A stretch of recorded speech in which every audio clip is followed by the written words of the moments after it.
talking about the Bronco. It is one of Ford's best. This series is full of style and wild vibes. It has been around for almost 60 years. It made its mark as a tough off-roader. But now, in the age of new energy cars, the Bronco is going electric too. So today, we're checking out the Ford Bronco New Energy.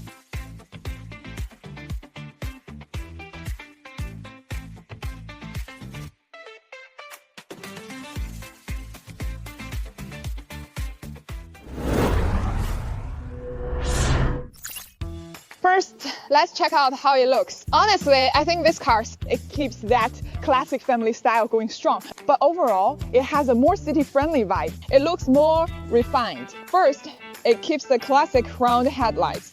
See this spot here? There is an air bridge running through. Plus, the front is rectangular. It feels really classy and stylish. Even the English logo lights up, which is cool. Has a tech vibe. The lower bumper looks tough. It still has a wild vibe. There's chrome trim down below.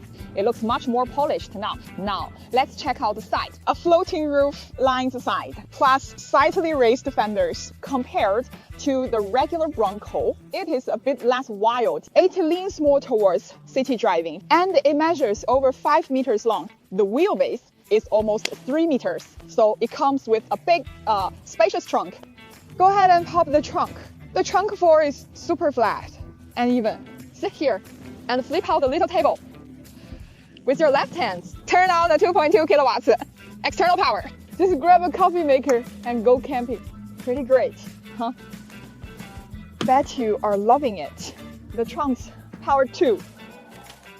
That is pretty cool. All right, let's check out the interior. Hop in the car. The Bronco's interior is simple and user-friendly. It has got a real bold vibe. Nothing flashy here. Just all about being tough. The 15.6-inch screen has an 8,255 chip inside. It's built for automotive use. It runs smoothly and responds quickly. The navigation's already on, so no need to open it. Is it really that easy to exit voice wake up? Navigation can get a bit choppy at times, but it is okay. But I have to mention something about the car system. There are two navigation choices. One is AutoNavi, the other is Tencent. But the driver assist feature works with Tencent maps. If I am navigating with AutoNavi, I still have to switch over to Tencent to use it. To use the driver assistance features, the first thing you notice is how firm the seat is. It is actually covered in real calf leather, you know. It actually feels really smooth when you touch it, but it does give you better support all around. So, sitting here, you really feel the seat holding you up, nice and firm. It is not that soft. It is built tough. Comfort isn't what matters here. Also, they did release a convertible model before. Now, if you want it open, you can make it feel even roomier. How do you get it, Tia? It's just a control. Open the sunroof fully. Let's hit the road. Slide out part of the sunroof for some air. Now's the time to go off-roading. Take a quick nap in the car. Pop open the sunroof. How cool is that? The Ford Bronco comes with two power options. One is the pure electric model. The other is the range extender. Our car is the range extender type. A 1.5L engine boosts the driving range. There is a 135 kilowatts electric motor in front. There is a 180 kilowatts motor at the rear. This power setup works well for daily driving. It is more than enough for daily use. Plus, the power delivery is super smooth. If you mostly drive in electric mode, it's pretty much the same as driving an EV. But if you switch to gas or choose hybrid mode, as soon as the engine starts up, you can clearly feel the noise and vibration. It feels just like driving one myself. Like a manual gas car idling in neutral. When you set the steering to standard mode, the steering feels steady and a little heavy. Sport mode, the steering feels even heavier. The good thing is, when I steer, the front end reacts right away. For an off-road vehicle, or maybe a tough off-road vehicle, it is still really nice. It feels much better now. How is the chassis? Double wishbone up front, 5 linking back. It's not built on the body and frame structure. When I first saw this setup, it is likely set up for a smoother, more city-friendly ride, but you can still sense the road. It is always super clear. You feel every bump and dip on the road. You can feel it right under you. It still sticks to Ford's classic chassis tuning. If we just look at the chassis tuning, it is exactly the kind I prefer. It is sporty and lets you feel the road.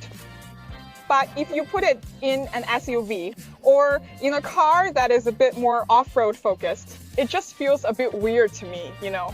Today, we drove it a bit on a mountain road. And when you turn the wheel on those roads or take it through tight corners, the car responds really well. I was surprised a 5-meter car could wow me. You hardly notice the rear at all. But I have to mention one thing, except for the noise from the engine, wind noise from these boxy pillars. Yes, there is just no way to shake it off. When you pick up speed on the highway, even with double laminated glass, you can still hear wind noise near the A-pillars. Besides how it handles in the city, we also tried it out off-road for a bit. For off-road, just swipe the main screen to the right. It switches to off-road mode on its own. You can easily spot it up top. All the off-road info is right there. Things like wheel turn and tilt. This car has a 30-degree approach angle. Departure angle is about 32 degrees. Max ground clearance is about 200 millimeters. It can wade through 600 millimeters of water. These aren't off-road tires, but it still handles off-road tracks with ease. It is super easy to manage. I've tried it all now. Though it's adapted a bit for urban living, you can still feel the Bronco vibe in its every feature right. Ford's style shows in how the chassis is tuned.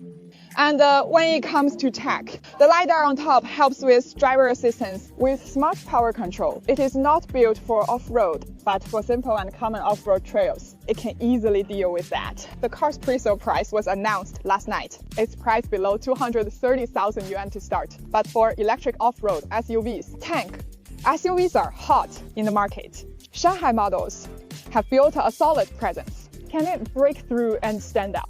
We have to wait and see what the final price is.